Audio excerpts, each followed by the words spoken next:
Buyur.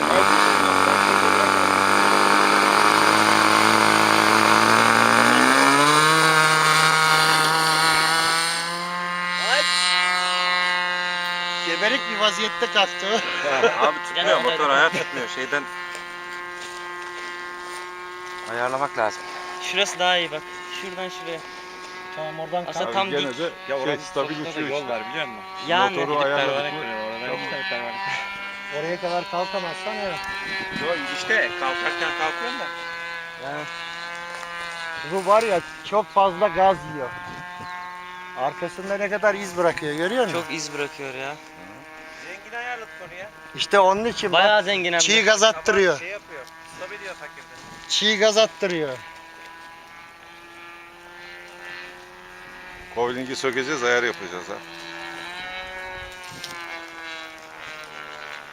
Yapacak mısın sen de babuşka?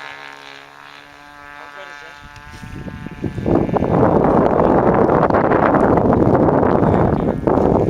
Vallahi ben bundan hiç göremiyorum. Nerede? Yukarıda ya.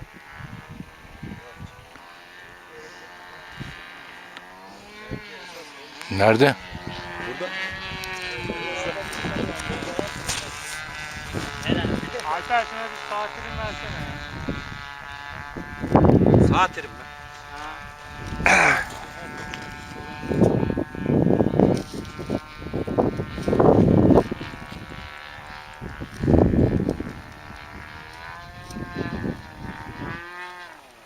Sola mı vereceksin? Durdu.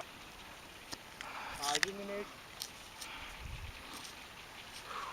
Vay vay vay vay. Gelişe bak. O ne be? Aman hocam. Eyvallah.